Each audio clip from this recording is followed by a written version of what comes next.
para sa iyo, proyekto ba ng gobyerno o negosyo ng tiwaling opisyal ang mga infrastructure projects? KPL. Ano muna, partner? Si partner BMR muna. Partner BMR. Ako naman eh. Infrastructure projects, hindi dapat yan maging basta na lang negosyo. Pero ang lumalabas mga kapartner, talagang ganyan eh. Negosyo nila ito, maliwanag pa sa sikat ng araw kasi kita mo naman itong mga DPWH ngayon. Sila na. Biruin mo, nagpakita sila ng pera. Ito literal na talaga na kitang-kita na yung pera. Andyan na lahat eh. Ito na yung mga patunay eh. Paano ka nagkaroon? Biruin yung, pinapakinggan ko yung hearing nila partner, yung asawa. Salary grade 22 ba yun? Na halagang 65,000 hanggang 67 or 70,000. Hindi ko man minamalit, ano? Tapos ito namang price na ito ay ganun din. Nasa halagang ano lang din siya. Nasa halagang 70,000 ang monthly nilang sa sweldo nila sa DPWH. Pero magpapatalo ng pera, milyon-milyon. Pagkatapos ngayon, saan sila nanggaling na negosyo? Wala naman itong negosyong mga ito. Pagkatapos ngayon, ito pa ngayon yung para bang pagmumulan pa ng makatotohanan. Tas lahat ng ituro nito, lahat ng idamay nito, ito na ang may ano. Alam niyo mga kapartner, simple lang, ewan ko hindi sa kinakampihan ko yung mga diskaya, pero bilang isang dati rin akong nagnegosyo, maliit na negosyo mga kapartner, naiintindihan ko sinasabi ng mga diskaya. Sinabi nila, napipilitan kami tungkol dito sa pag makiisa na lang sa kanila kasi nga kailangan ng negosyo namin. Ang aking mga tao, pinapasweldo ko. Ito mga diskaya, kung tutuusin nga, nagawa lang nilang ito dahil push to the limit na sila eh. Kumbaga, nasa bangin na sila. Anong gagawin mo? Ililigtas mo siyempre sarili mo. Nasa bangin ka na. Sino bang nagtulak sa kanila sa bangin? Itong mga DPWH official. Sila yan. Ngayon, back up naman nila yung taga-salo sa bangin, yung nandoon sa Congress. Kaya ngayon ang nangyayari, ito yung maliwanag na business nila. Hindi ito tunay na infrastruktura o para pagpapaunlad ng ating gobyerno, kundi ginagawa na lang negosyo sa pamamagitan ng pambubuli nila sa totoong, ako sa totoo lang, hindi ko pinapawalang salary ito yung mga kontraktor kasi talagang mayroon talaga sila rito pananagutan.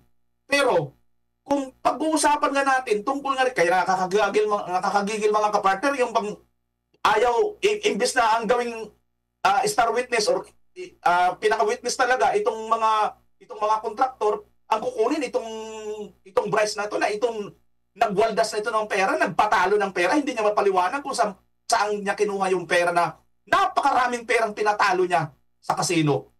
Doon pa lang eh. Ay, nako. At saka na-contempt yan, partner, dahil sa kasinungalingan. Tapos gagawin mo star witness. Partner PL. Oo, partner, para sa akin, no, proyekto din naman yan. Proyekto din yan, partner, kasi humingi sila ng budget, no? Pero kasi ang sabi nila, magpapagawa ng flood control project o kung ano mang mga proyekto kuno, nagagawin pa lang nila. Pero ang pinakamotibo talaga, partner, nakawin lang ang pondo. Partner, nitong mga tiwaling opisyal ng gobyerno, no? Para lang masabi na meron silang proyekto, so sasabihin nila, magpapagawa kami dito sa lugar namin dahil grabe na ang baha. Magpapagawa kami ng flood control project. Pero partner, plantada lang yan.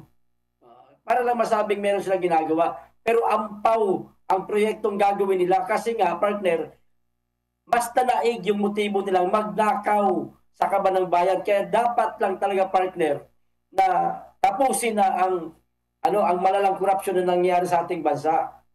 Yun lang muna, mga partner. Partner, ako talaga negosyo lang to eh. Kasi sa totoo lang, walang pag-aaral. Di ba? Tayo lang kayo ng tayo ng kung ano-anong flood control. Wala namang dugtong-dugtong yan, partner. Basta ang habol lang nila pondo. Pinakamalala nga, bakit flood control, partner? Kasi hindi ganong halata yan eh. Yun nga Wala eh. namang ma-check kasi pag alimbawa, ang proyekto mo ay kalsada. Oh, Kitang-kita kagad yung partner. Pag hindi nagawa yun, meron ka nakapaskil doon na proyekto to ni Congressman ganun. Yung yan. kalsada, tapos hindi natapos. Alam ng mga tao na palpak. Pero yung Mhm. nakita natin, mga tagong mga lugar yung sila lang ang nakakaalam. Maski nga yung Liblib. mga DPWH, hindi alam kung saan yung nakatayo yung mga flood control na ghost flood control. Kaya pwedeng maitago kung hindi mo hahagilapin. Samantalang pag tulay yan, putya, pag walang naitayong tulay, ibig sabihin, ninakaw yung pera. O tayo ngayon, kakapa-kapa, saan merong flood control? Kaya ito, pangunahin lang ginawa, hindi infrastructure, kundi pagkakitaan itong mga flood control project. Wala talagang malalaki. Partner, walang malalaki. Meron nga, yung mga inutang natin, partner, yan yung problema. Inutang natin, halimbawa, magpapatayo ng tulay, inutang natin yan. Ang ginawa nila, hindi nila pinagawa, sa mga maliliit na mga flood control o kaya pampatayo ng mga farm to road o farm to market road na wala pa rin tayo nakikita, hindi pa rin papunta rin ng direksyon ng ang investigasyon, mukhang mapuputol na rito sa pagtatayo ni Pangulong Marcos ng independent body. Yan yung problema natin ngayon mga partner. May dagdag pa kayo partner? Wala na ako, partner. Okay, tuloy Okay na na. natin to sa sa medyo kaugnay pa dyan, no? Ang tanging congressman, kaisa-isang congressman na gustong imbestigahan itong si Martin Romualdez. Nagsalita na po, no? Si Congressman Barsaga. Diskaya lang ang kaya mo, takot ka kay Romualdez. Ito po ang sinabi ni Representative Kiko Barsaga kay Senate President Tito Soto. Tinulugsan ni Cavite 4th District Representative Kiko Barsaga si Senate President Vicente Tito Soto III dahil umano sa pagiging takot nito kay House Speaker Martin Romualdez sa gitna ng issue sa flood control projects. Sa kanyang Facebook post nitong Huwebes, Setyembre 11, 2025, binigyan diin ni Barsaga na tila mas pinipili ni Soto na kumilos laban sa mag-asawang Diskaya kaysa magpakita ng tapang sa pagharap sa mga isyong kinasasangkutan ni Romualdez. Ani ni Diskaya, ni Barsaga, Diskaya lang ang kaya mo, takot ka kay Romualdez na naglalantad umano ng bias at kawalan ng paninindigan ng leader ng Senado. Partner, anong masasabi mo rito? Tama yung sinabi ni Barsaga, partner, kasi ako mga sa mga napag-usapan sa Senado, yung bang nagtalo-talo na partner si Soto at saka si Congressman si dating si Senator Marcoleta, partner. Correct. Di ba nag-break sila? Di ba nanood tayo no, nag-break sila? At may mga bidyong kumakalat ngayon sa social media, kuha mula doon sa Senado, nagtalo-talo sila, partner. Maliwanag doon sa mga sinabi ni Soto kung narinig yung maigi, partner, nakatutok lang sila sa mga Diskaya. Tama yung sinabi ni Barsaga. Matapang tong bata na to. At nawala na yung issue dito kay Romualdez at kay Saldico na ilang beses na pinangalanan ng mga Diskaya. Kundi ang idinidiin nitong si Soto, partner, duwag yata tong mama na to no? Walang iba kundi yung mga kontraktor na lang, yung kayanan niya lang, partner. Hindi karapat-dapat na maging Senate President tong mama na ito. Itong si Tito Soto. Wala kang karapatan dyan, sir, sa pwesto mo na yan. Hindi mo kayang panguluhan ang Senado dahil wala kang tapang, wala kang prinsipyo. Tuloy, yung ating mga kababayan naghihinala sa iyo na baka ikaw nasuhulan ng isang tao. Baka lang naman, hindi kami nagpaparatang. Kasi parang gano'n ang kinalabasan Kung talagang para ka sa bayan at meron kang concern sa kaba ng bayan na pinaghirapan ng ating mga kababayan, maging ikaw may ambag dyan, Puligsain mo, unahin mo yung pinakapuno. Hindi mo mapapatay ang puno, ang buong puno, kung didiretso ka doon sa mga dahon at sa mga sanga. Dito ka sa puno, yun ang patayin natin. Yun ang unahin natin. Hindi yung duduwag-duwag ka sa Senado. Yun lang, partner. Ibig sabihin, partner, dapat yung tunguhin nila papunta sa pinaka-mastermind. Yes, yung pinakaulo talaga. Partner BMR. Alam niyo mga partner, bata ito si Barsaga at first time pa lang natin itong nakita na nagsalita ng ganito at napakatalas ng kanyang mga dila. Ngayon, sa napakatalas ng mga ito, bakit parang tila bagang hindi sila masyado umiimik? Ha? Kasi itong si Romualdez, diretsahan itong binabanata ni Ito yung tinatarget ni Kiko Barsaga dito Sabi pa nga ni Soto, Ipal gamit pa si Biko, there are many points. He is missing. I've been a long time friend of Martin Romualdez. Dito, lalo tuloy nakikita ng taong bayan, napakawalang credibility ngayon ng Senado in terms of dito sa investigasyon na magaganap pa. Kasi, biruin mo, aminado ka, kaibigan mo ng matagal, tapos ayaw mo mabanggit, tapos ito ngayon, yung batang Barsaga, mismo, galing mismo sa kampo ni Martin Romualdez, lumalabas si Martin Romualdez, dapat ang imbestigahan, hindi kung sino-sino. Ngayon ang ginagawa nyo ngayon, napapakita nyo lang na talagang hindi lang kayo basta takot, kundi kaibigan nyo pa. Baka nga katuktsaban nyo pa. Hindi naman tayo dito nagsasabing totoo, no? Nagtatanong lang tayo. Ha? Kasi ang hirap Para bang ang gusto ninyo laging narrative, dinadaan nyo sa paramihan ng boses. Hindi nyo na pinapakinggan yung pailan-ilan na nagsasalita, binabaliwala ninyo. Dahil nga sa binubuli lang ninyo dahil ang akala ninyo kayo lang yung tama. At kami mga tao na nakakakita ng totoo, ay mali kami lahat. Mali kami lahat. Tapos, bigla naman papasok itong si Marcos sasabihin, bahala na yung mayroon akong bagong binuo na yung komite na para mag-aan dyan. Yung isang grupo dyan na mag-iimbestiga. Bahala na sila. Pagkatapos, anong mangyayari doon sa mo na yun? I-recommendation lang din naman pala yun. Hindi rin naman pala pwedeng magkaso yun. Anak ng titing. So ngayon, ang lumalabas talaga nito mga kapartner, ginagawa, ang tawag sa amin ito ng tsuhin ko sa mga waray, ginagawa tayong hunsoy, mga partner. Ang ibig sabihin ng hunsoy, para bang, alam mo yung pahoy-pahoy, para bang tao-tao ka sa sunod-sunuran. Doon sa gitna ng palayan, napanakot ka lang ng parang scarecrow. Yan, parang gano'n lang tayo. Scarecrow. Ganun. Sa madaling salita, mga partner, puppet.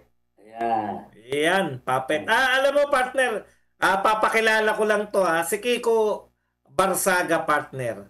Yung tatay niya, si PD Barsaga, yan, nakilala natin yan. Kasabay yan ni Marcoleta sumikat doon sa ABS-CBN franchise. Actually, 3 silang congressman na biglang sumikat. Hindi kilala yan si Marcoleta Hindi kilala yan.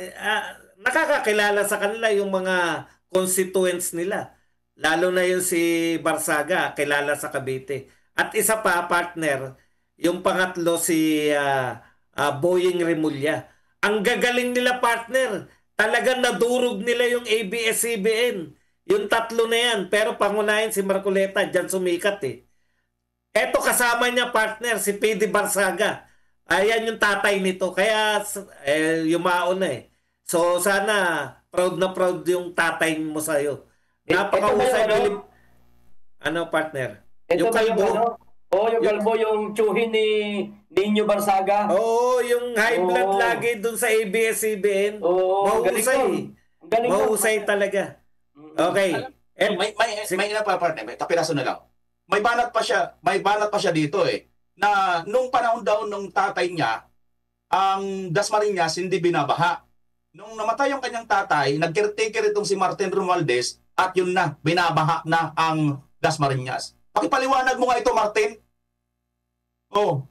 Yan sana, ganyan sana yung mga banat, hindi yung paligoy-ligoy tayo rito Subibo lang gusto talaga niyo sa mga tao, nakakainis Sige, partner.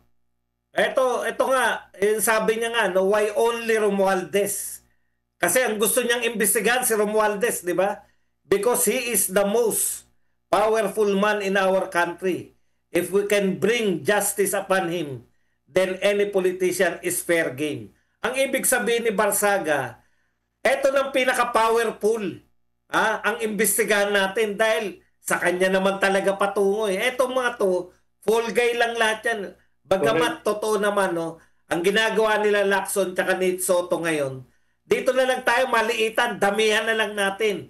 Marami sa Bulacan, punta tayo sa Mindoro, mga maliliit ba, mga engineer, yan yung mga kasuhan natin, mga engineer at saka tong mga, pero never yung mga mastermind.